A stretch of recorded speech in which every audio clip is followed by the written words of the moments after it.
The weekend it all began, I was completely disconnected. I decided to stay home, away from my phone, social media, everything. Just me, the couch, hot coffee, and the sound of soft rain against the window. Red Pine Falls was always like that on weekends. Quiet, a bit forgotten, moving at its usual slow pace. I lived in an old apartment building, the kind that felt stuck in time. My neighbors were easygoing folks. The lady in 104 walked her dog every morning. The kid from B13 was always skateboarding in the parking lot. A couple down the street would fight loudly but always made up the next day. It was Sunday when I saw the alert. I didn't hear a sound. I just noticed a shift in the living room light, like something had flickered. I looked at the TV, which was off, and it had turned on by itself. The screen displayed a red background with static white letters.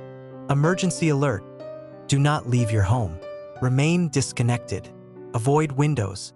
Await instructions. I grabbed my cell phone by reflex. It showed the exact same message. Same color, same font. No sound, no sirens, no explanation. Just that text. My first reaction was to laugh. It seemed like a system error. Maybe a poorly programmed test. The government often runs simulations, right? Especially in small towns like ours. But when I tried to change the channel, the TV froze. The power button didn't work. My phone also froze. The screen flickered, then went back to the alert. I restarted it, but the same warning reappeared, as if it were imprinted on the system itself. I looked out the window, expecting to see some movement, some collective response. But everything was the same. A few lights on in the surrounding buildings, but no one on the street.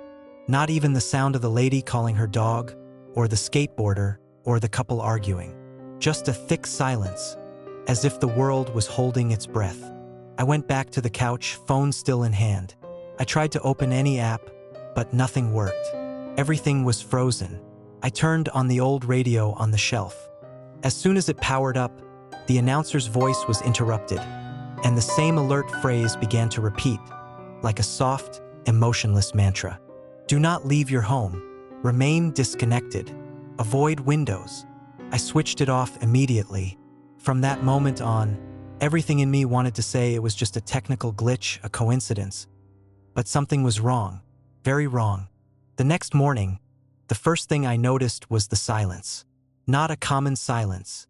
It was something heavier, as if sound had been drained from the town. Even the birds weren't singing. I got up slowly, opened the window, and looked outside. The sky was cloudy, but no sign of rain. The streets were clean, the houses exactly as they always were, but no one in sight. No cars, no doors opening, no footsteps on the pavement. It seemed like everyone had simply vanished or decided, at the same time, to stay home. Even the lady from 104's dog wasn't barking anymore. The strangest thing was that the lights in most houses were still on, even in the morning, as if people were still inside, just motionless. I watched for a few minutes, waiting for some movement. When I noticed a curtain moving in the apartment across the way, I felt a surge of relief. But the relief was short-lived. The curtain moved with exaggerated slowness, as if being pulled by someone who wasn't quite sure what they were doing.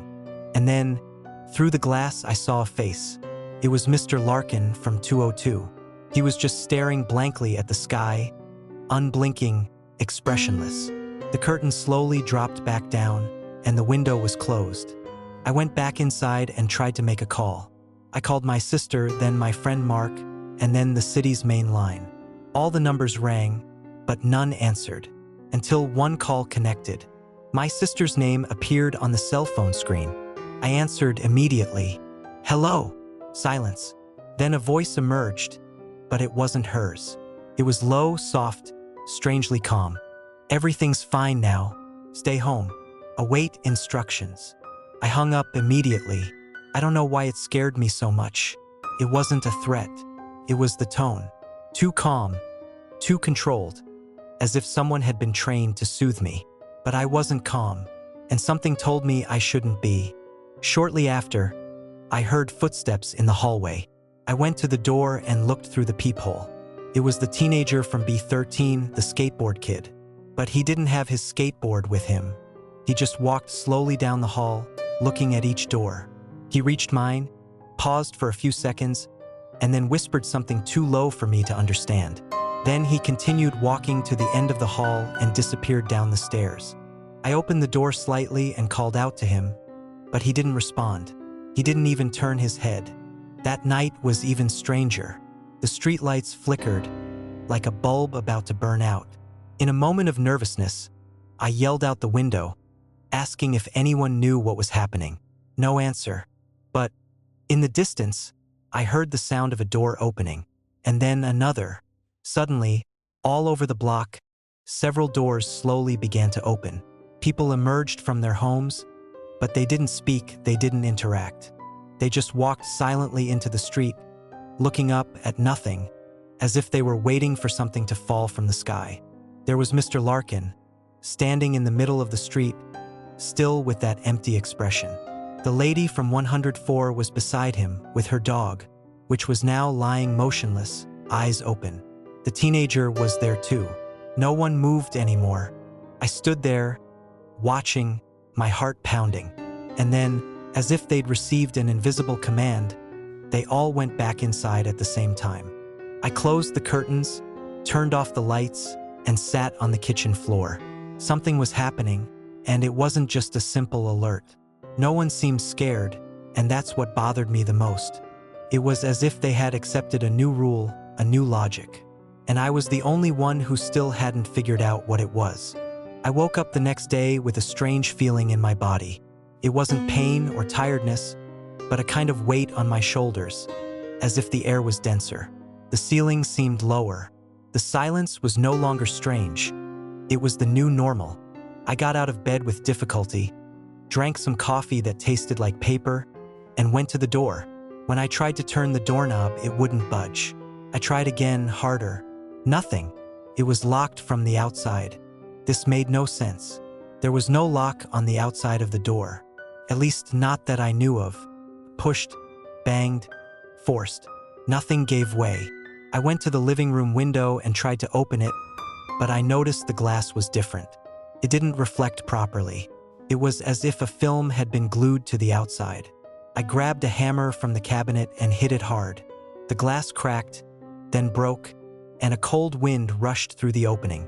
But the air, it had a strange smell. It wasn't pollution or mold. It was sweet, almost perfumed, but artificial. A smell that made everything seem too clean, as if the world had been forcibly sanitized. I looked out through the cracks and saw the mailman. He walked slowly with regular steps, carrying nothing in his hands. He passed the mailboxes, but didn't put anything in any of them. He just walked to the end of the street and stopped. He stood there, looking at nothing. I kept watching until he turned and came back the same way, at the same pace. As he passed my window, he looked directly at me, not with surprise or shock. He just stared as if I were the strange one in this story. I closed the window and went to the kitchen. I turned on the microwave to heat up some food, but the panel showed something strange. Instead of numbers or functions, the same alert message appeared. The words were repeating, "Remain at home. Await instructions. Everything's fine now." I turned the appliance off immediately. I looked around. The TV was off but flickering, as if trying to turn on. My laptop no longer powered up. The radio played static with small whispers I couldn't identify. I went to the door again. The doorknob still locked. I began to wonder if someone had done that during the night. But who and why? I grabbed a kitchen knife, not for protection, but because the idea of being trapped in my own home really started to weigh on me. Not because of the lack of freedom itself, but because of the absence of any explanation. Later, I heard noises in the hallway, slow footsteps, someone whispering. I approached the door and listened intently. The voice repeated, almost like a child learning a new phrase, "Everything's fine now. You're safe." I went to the peephole. It was the woman from 103. She was going from door to door, pressing her forehead against the wood and saying those words softly. Then she would smile and continue. Her face seemed too serene, as if she had achieved some forced peace. When she reached my door, she did the same, said the words, pressed her head, and stayed there for a minute, quiet, until she left. I stood motionless for a long time. When I finally managed to get off the floor, I noticed something even more unsettling. All the mirrors in the house, in the bathroom, the living room, and even on the back of the closet door were fogged up. No windows had condensation. There was no steam, but the mirrors looked like they had been touched. And in the center of each, there was a mark, as if someone had written a single phrase with their finger, "Stay home."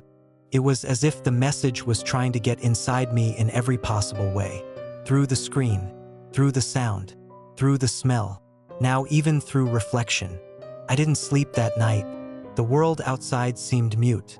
And inside me, something was starting to stir. It wasn't exactly fear.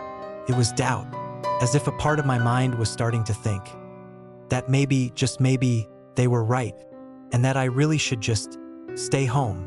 I was starting to lose track of time. Hours no longer passed as before. The sky maintained that grayish hue, neither night nor day, as if the world had been put on standby. Food was running out. The refrigerator light flickered, as if even the electricity was afraid to stay on.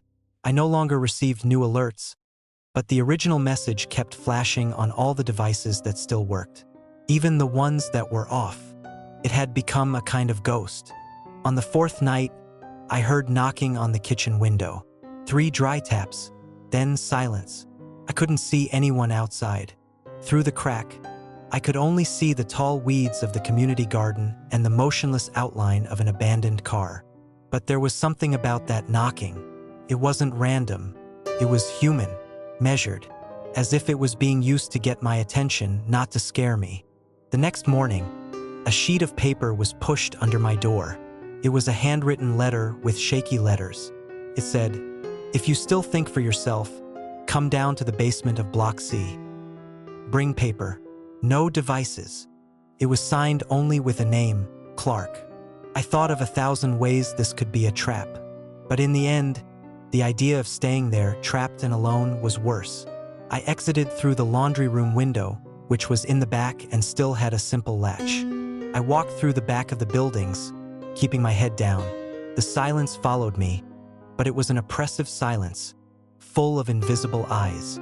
I saw some people through the windows, empty faces, all looking inside their own homes, as if they had given up on the world. I reached Block C, where the basement was partially open with a rock propping the door.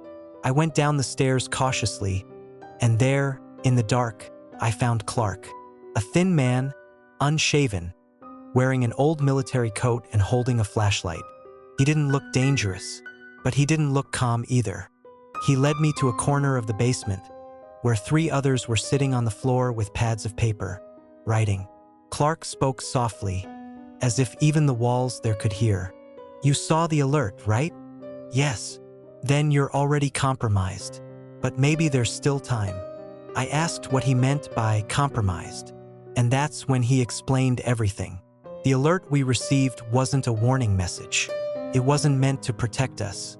It was the beginning, the entry, the vector. They designed the alert to seem safe, cold, direct, clean. But it was designed to fix itself in the mind. Repetition, color, tone. It wasn't sent to inform. It was sent to condition. He showed me a portable radio that had been disassembled. The wires were black, as if burned. Every device that receives the signal is corroded, but not physically. The corrosion is mental. First you agree to stay home. Then you agree not to look out the window. Then you agree that you don't need to go out anymore. Until the thought of going out doesn't even exist. A woman in the group, with hollow eyes and trembling fingers, said her husband started repeating phrases a week before the alert. She said he had already received the call, and that after that he just smiled and said everything was better now. Clark showed me hand-drawn images, representing signal patterns, spiral waves, truncated texts. These shapes repeat in the visual alerts. They get stuck in the brain like a virus. Most people accept it. Some, like us, resist. But for how long? I remained silent. My stomach churned. The alert, which until then I had treated as a strange warning, was part of the contamination. There were no sirens because the threat wasn't external.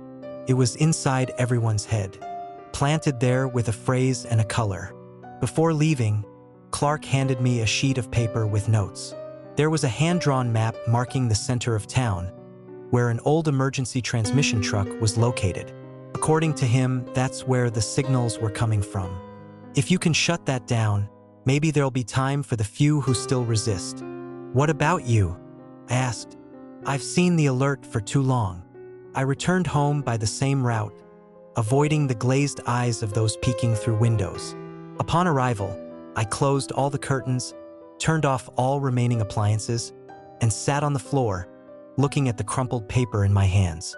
For the first time, I felt there was something bigger than just a system error, and that my mind had been molding for days, perhaps from the very first moment I looked at that red screen. But now I knew. In the following days, I started to notice that something inside me was changing. It wasn't physical. My body was still the same. I still looked at myself in the mirror with that expression of accumulated tiredness. But my thoughts, they began to repeat themselves. I noticed patterns in my own sentences.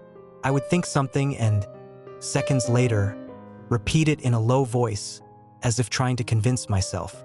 Sometimes I would write something in the notebook Clark gave me, and when I reread it, it felt like it wasn't me who wrote it. The words came too easily. Stay home. Everything's fine now. Avoid windows. I didn't want to think about it, but the thoughts came on their own like an echo. I started to distrust myself, my own mind, and that's the kind of fear you can't run from. One night, I woke up with the sensation of being watched. The hallway light was on, even though I remembered turning it off. I went there and saw wet footprints on the floor, small like bare feet. They went from the front door to the bathroom. I followed slowly, my heart pounding. The bathroom was empty, but the mirror was fogged up, and in the center, someone had written with their finger, "You're almost ready." That night, I didn't go back to sleep. I sat on the bedroom floor with the flashlight on, the kitchen knife beside me, and the notebook open. I forced myself to write something different. I tried to remember my sister's name, the town where I was born, my favorite food. But the more I tried, the emptier everything seemed. The memories were there, but they crumbled in the details, like dreams told too late.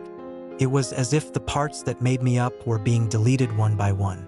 The next day, I decided to go back to the basement to look for Clark. The door was ajar as before, but no one was there. The place seemed abandoned for days, even though I knew I had been there a short time ago. On the floor, only a sheet of paper with a red spiral drawing. On the back, a phrase written in red pen. "The more you look, the more it understands you." From then on, I began to question if Clark had even existed, if that group of people was really there, or if my mind, in an attempt to protect itself, created a fantasy of resistance to keep me functioning. But the map was still with me, the notes too, and the anguish wasn't a product of imagination. That I knew. On the way back, I saw a man standing in front of the building, looking at the sky. He was wearing a delivery uniform, completely dirty. His head was tilted back at a strange angle, as if his neck had locked up.